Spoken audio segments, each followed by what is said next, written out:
जंग खंदक को जीतने के बाद एक रात आप सल्लल्लाहु अलैहि वसल्लम को एक ख्वाब आता जिसमें आप सल्लल्लाहु अलैहि वसल्लम सहाबाओं के साथ खाने काबा में जो है तवाफ कर रहे हैं। फिर आप सल्लल्लाहु अलैहि वसल्लम ने ख्वाब को पूरा करने के लिए 1500 सहाबा के साथ मक्का की तरफ चल पड़े, लेकिन रास्ते में मक्का वालों ने जो है उनका रास्ता रोक लिया। आप सल्लल्लाहु अलैहि वसल्लम ने उनके एम्बेसडर से कहा भी कि हम सिर्फ यहाँ पर उम्रह के लिए आए, और फिर वो एम्बेसडर जो है वापस चला गया और उसने मक्का के लोगों से कहा कि मैंने पर्शियन बादशाह देखा है, रोमन बादशाह देखा है, लेकिन मैंने मोहम्मद सल्लल्लाहु अलैहि वसल्लम जैसा बादशाह नहीं देखा कि उसके कंपेनियन जो है आप सल्लल्लाहु अलैहि वसल्लम के वुजू के पानी के कतरों को भी जो है नीचे गिरने नहीं देते। तो ऐसे लोगों के साथ जंग करना और जीतना नामुमकिन है। मेरी बात मानो तो आपको जो है उनकी बात माननी चाहिए, लेकिन कुरैश ने उनकी बात नहीं मानी और आप सल्लल्लाहु अलैहि वसल्लम ने उमर रज़ी अल्लाह अन्हु से कहा कि आपको इनसे बात करनी चाहिए, लेकिन उमर रज़ी अल्लाह ने कहा कि मेरी फैमिली में, मेरे खानदान में इतना कोई पावरफुल नहीं है जो मुझे प्रोटेक्ट कर सके। हजरत उमर रज़ी अल्लाह अन्हु बनु आदी फैमिली से ताल्लुक रखते थे, वो इतनी पावरफुल फैमिली नहीं थी। तो उमर रज़ी अल्लाह अन्हु ने आप सल्लल्लाहु अलैहि वसल्लम से कहा कि आपको उस्मान को भेजना चाहिए, क्योंकि उस्मान रज़ी अल्लाह अन्हु जो है कुरैश के सबसे पावरफुल फैमिली और रिच फैमिली से ताल्लुक रखते थे, जो कि बनु उमैया थी, और आज तक की मुसलमानों की सबसे बड़ी सेंट्रलाइज्ड एम्पायर बनु उमैया ही थी, और आज तक के मुसलमानों का सबसे पावरफुल बादशाह वलीद बिन अब्दुल मालिक, जिसने एक बहुत ही बड़े एरिया पे जो है हुकूमत की। फिर हजरत उस्मान रज़ी अल्लाह अन्हु जो है चले गए, कुछ वक्त गुजर गया, कोई खबर जो है वहां से नहीं आई, तो लोगों ने एक अफवाह फैला दी कि हजरत उस्मान रज़ी अल्लाह अन्हु को शहीद कर दिया गया। हजरत उस्मान रज़ी अल्लाह अन्हु एज ए एम्बेसडर वहां पर चले गए थे, और एम्बेसडर को मारना यानी जंग का ऐलान करना था, और ये एक बहुत बड़ा क्राइम भी था। तो जब ये बात सहाबाओं को पता चली तो वो आप सल्लल्लाहु अलैहि वसल्लम के साथ बैठ गए एक पेड़ के नीचे जिसका नाम जो है रिजवान, और उन्होंने मशवरा किया और आप सल्लल्लाहु अलैहि वसल्लम की बैत लेकर कहा कि हम जो है हजरत उस्मान का खून का बदला लेकर आएंगे। लेकिन ये तो एक सिर्फ अफवाह थी, और हजरत उस्मान रज़ी अल्लाह अन्हु सही सलामत जो आए। अब कुरैश मक्का को तो ये बात पता चल गई थी कि ये लोग पीछे हटने वाले नहीं हैं, तो उसके बाद जो है इनके बीच में एक समझौता हुआ जिसको सुलह हुदैबिया नाम दिया गया, जिसका सबसे पहला पॉइंट ये था कि उम्रा जो है अगले साल करेंगे, और उसका दूसरा पॉइंट ये था कि 10 साल तक मुसलमानों और कुरैश के बीच में कोई भी जंग नहीं होगी, और उसका तीसरा पॉइंट ये था अगर मदीना से कोई मुसलमान इस्लाम छोड़ दे और वो मक्का में आ जाए, उसके साथ कुछ नहीं किया जाएगा, और अगर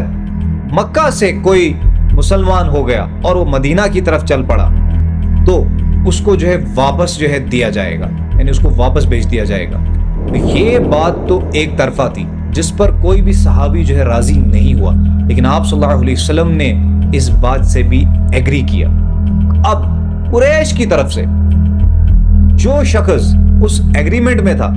और जब इस एग्रीमेंट को किया गया तो उसी के बाद उसी का बेटा अबू जिंदल जिसने इस्लाम को कबूल किया और वो मदीना की तरफ आया, लेकिन एग्रीमेंट तो यही कहता था कि अगर कोई मुसलमान हुआ तो आपको उसको वापस भेजना पड़ेगा, तो उसको भी वापस भेज दिया गया। हालांकि उसने बहुत कोशिश की कि मुझे इन जालिमों के हाथ ना भेजो, लेकिन जो तय हो गया था उससे कोई मुकर नहीं सकता। इसी तरह बहुत सारे लोग मुसलमान हुए और उनको वापस भेज दिया गया, लेकिन उसी दौरान उनसे एक गलती हो गई थी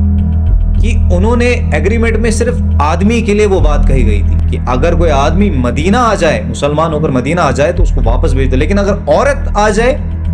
तो उसके लिए कोई बात नहीं थी, यानी अगर औरत आए तो वो वहां रह सकती। उसी दौरान जो है शख्स जो था अबू बसीर, वो भी जो है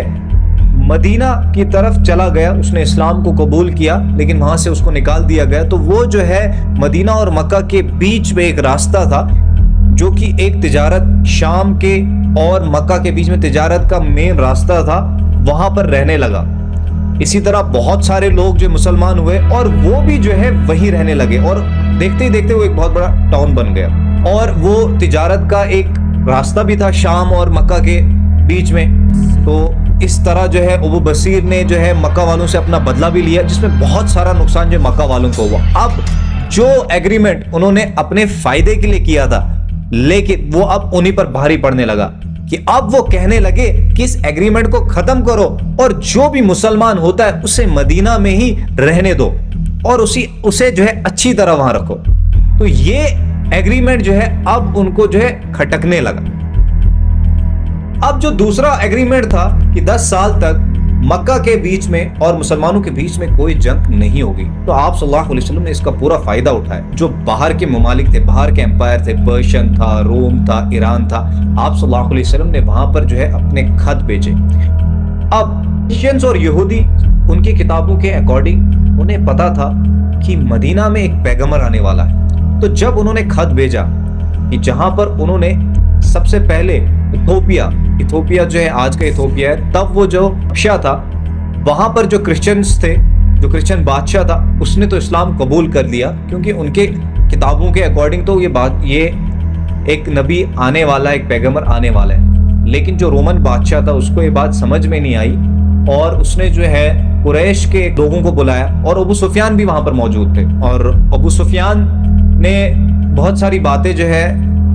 وہاں پر جو ہے رومن کے بادشاہ کو بتائی، اور وہ کافی امپریس بھی ہوئے،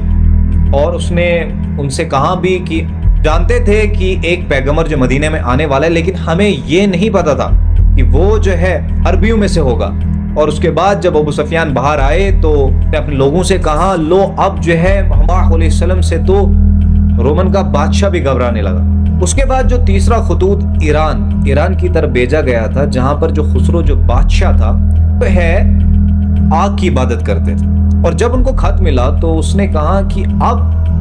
ہمیں ان لوگوں کی بات ماننی، اب یہ ہمیں بتائیں گے، یہ ریگستان میں رہنے والے لوگ ہمیں بتائیں گے کہ کیسے رہنا ہے۔ اس نے خط پھاڑ دیا اور 2 لوگوں کو آپ صلی اللہ علیہ وسلم کو قتل کرنے کے لیے بھیجا، اور اتنے میں ہی اس کے بیٹے نے ہی اس کا قتل کر دیا۔ اور آپ صلی اللہ علیہ وسلم نے ان 2 شخص کو بلایا جن کو آپ صلی اللہ علیہ وسلم کو قتل کرنے کے لیے بھیجا، اور ان سے کہا کہ جس کے کہنے پر تم مجھے قتل کرنے آئے ہو، اس کے بیٹے نے اس کو قتل کر دیا۔ اور یہ سن کر بہت تعجب ہو گئے اور وہ وہاں سے چلے گئے۔ دیکھتے ہی دیکھتے جو ہے اسلام کا نام جو ہے ہر جگہ گونجنے لگا اور اسلام جو ہے پھیلنے لگا۔